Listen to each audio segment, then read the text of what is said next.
Hi friends, எல்லாருக்கும் வணக்கம். எல்லாரும் எப்படி இருக்கீங்க? இன்னைக்கு நம்ம சேனலில் என்ன பார்க்க போகிறோம்னா, ரொம்பவே டேஸ்டான, ரொம்பவே சிம்பிளான, ஈஸியாக செய்யக்கூடிய ஒரு பிரேக்ஃபாஸ்ட் ரெசிபி தாங்க எப்படி செய்கிறதுன்னு பார்க்க போகிறோம். பார்க்குறதுக்கு முன்னாடி என்னுடைய சேனலை யாரும் சப்ஸ்கிரைப் பண்ணாமல் இருந்தீங்கன்னா சப்ஸ்கிரைப் பண்ணி பெல் ஐக்கானை கிளிக் பண்ணி ஆள்னு கொடுத்துக்கோங்க. அப்போ தான் நான் டெய்லியும் போகிற வீடியோஸ் உங்களுக்கு நோட்டிஃபிகேஷனில் வரும். வீடியோ ஸ்கிப் பண்ணாமல் பாருங்கள், அப்போ தான் உங்களுக்கு புரியும். இப்போ வாங்க இதை நம்ம எப்படி செய்கிறதுன்னு பார்க்கலாம். இங்கே ஒரு பாத்திரம் எடுத்து வச்சுருக்கீங்க. இந்த பாத்திரத்தில் 1/2 கப் அளவுக்கு கோதுமை மாவு சேர்த்துக்கிறேன். இது கூட கொஞ்சமாக உப்பு சேர்த்துக்கலாம். கொஞ்சமாக தண்ணி தெளித்து விட்டுட்டு இது நல்லா சாஃப்டாக நம்ம பிசைஞ்சு எடுத்துக்கலாங்க.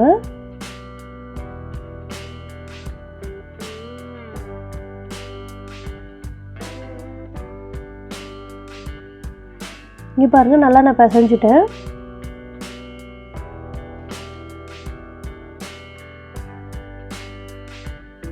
இது கூட கொஞ்சமாக எண்ணெய் சேர்த்துக்கலாங்க. எண்ணெய் சேர்த்துட்டு நல்லா ஒரு தடவை நல்லா பிசைஞ்சு விட்டுக்கலாம். அப்போ தான் நல்லா சாஃப்டாக இருக்கும்.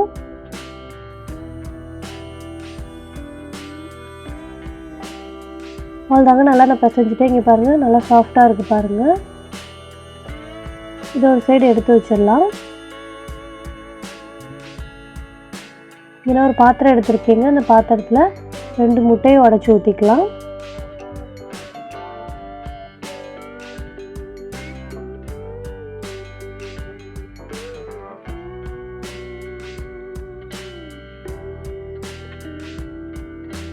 ரொம்ப ஈஸியாக செஞ்சிடலாங்க, கண்டிப்பாக ட்ரை பண்ணி பாருங்கள்.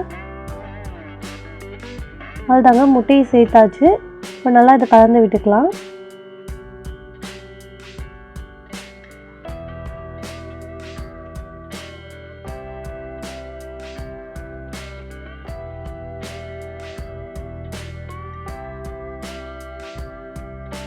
இந்த அளவுக்கு நல்லா அடித்து எடுத்துக்கலாங்க.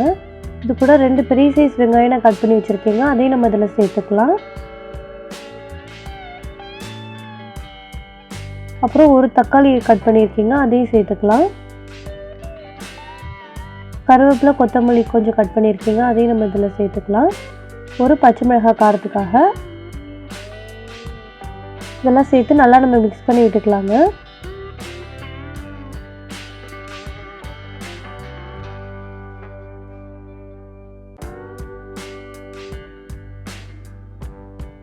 இப்போ நம்ம மசாலாலாம் இதில் சேர்த்துடலாம். இப்போ தேவையான அளவு உப்பு சேர்த்துக்கலாங்க. 1/4 டீஸ்பூன் மஞ்சள்தூள், 1/4 டீஸ்பூன் மிளகாத்தூள் சேர்த்துக்கிறேன். 1/4 teaspoon garam masala, 1/4 teaspoon pepper powder சேர்த்துக்கலாம். அதே மாதிரி 1/4 டீஸ்பூன் ஜீரகத்தூள். இதெல்லாம் சேர்த்துட்டு நல்லா நம்ம மிக்ஸ் பண்ணி விட்டுக்கலாம்.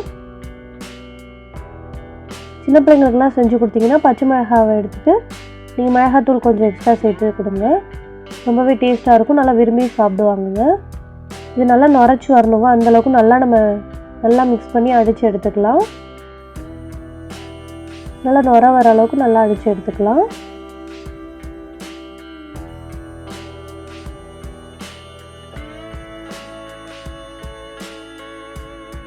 அவ்வளோதாங்க, நல்லா நான் அடித்து எடுத்து வச்சுருக்கேன். இப்போ நம்ம பிசைஞ்சு எடுத்து வச்சுருந்தோம் அந்த மாவுலேருந்து கொஞ்சமாக மாவு எடுத்து இந்த மாதிரி உருட்டி எடுத்துக்கலாங்க. உருட்டியாச்சு. இந்த சப்பாத்தி கட்டையில் வச்சு நல்லா நம்ம தேய்ச்சி எடுத்துக்கலாம். எவ்வளோ மெலிசாக தேய்க்க முடியுமோ அந்தளவுக்கு நல்லா மெலிசாக தேய்ச்சிக்கோங்க. அப்போ தான் நல்லாயிருக்கும். கரெக்டாக ரவுண்ட் ஷேப் தான் வரணுங்கிறது அவசியம் இல்லைங்க, மெலிசாக இருந்தாலே போதும். இங்கே பாருங்கள், நல்லா இந்தளவுக்கு நான் மெலிசாக தேய்ச்சிட்டேன். ஏன்னா ஸ்டவ் ஆன் பண்ணி தோசைக்கல் எடுத்து வச்சுருக்கேங்க. இப்போ நம்ம தேய்ச்சி வச்சுருந்ததை தோசைக்கல்லில் சேர்த்துக்கலாம். வச்சாச்சுங்க. இப்போ நம்ம கலந்து எடுத்து வச்சுருந்த அந்த மசாலாவை நடுவில் வச்சிடலாம்.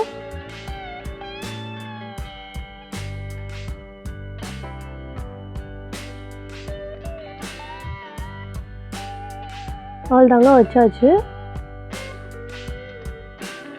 இது கூட கொஞ்சமாக எண்ணெய் சேர்த்துக்கலாங்க.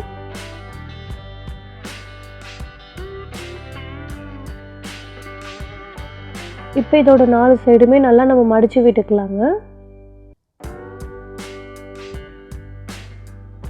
அப்படி மடித்து விட்டாலே நின்றுக்குங்க, வெளியிலலாம் வந்துடாது மசாலா.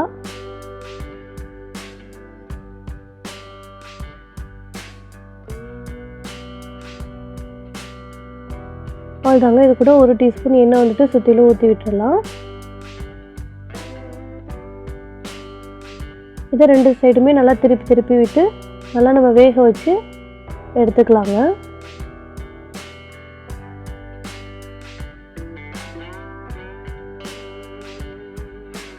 அவ்வளோதாங்க. 2 சைடு நல்லா கலர் மாதிரி வந்துருச்சு, நல்லா வெந்துருச்சுங்க. இப்போ எடுத்து நம்ம ஒரு பிளேட்க்கு வச்சிடலாம். மீதம் உள்ளதையும் நம்ம இதே மாதிரியே செஞ்சு எடுத்துக்கலாங்க. 10 நிமிஷம் தாங்க, ஈஸியாக செஞ்சிடலாம். கண்டிப்பாக செஞ்சு கொடுங்க வீட்டில் உள்ளவங்களுக்குலாம். சின்ன பிள்ளைங்களுக்குலாம் செஞ்சு கொடுத்தீங்கன்னா நல்லா விரும்பி சாப்பிடுவாங்கங்க.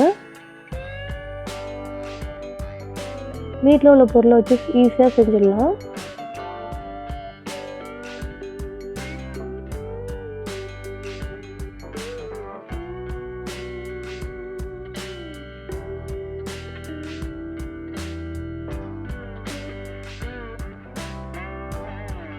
அவ்வளோதாங்க. இதுவும் வந்துட்டு ரெடி ஆகிடுச்சு.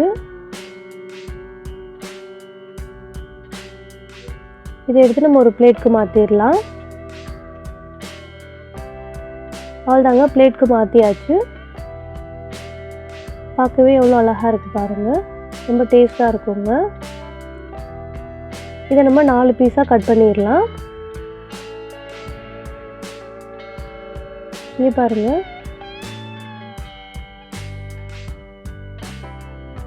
இதை நீங்கள் சும்மாவே சாப்பிட்லாங்க, நல்லா டேஸ்ட்டாக இருக்கும். இல்லைன்னா டொமேட்டோ சாஸ் கூட வச்சு சாப்பிட்லாங்க, ரொம்பவே நல்லாயிருக்கும். இதில் ஒரு 3 பீஸ் சாப்பிட்டாலே வயிறு நல்லா ஃபில் ஆகிடுங்க.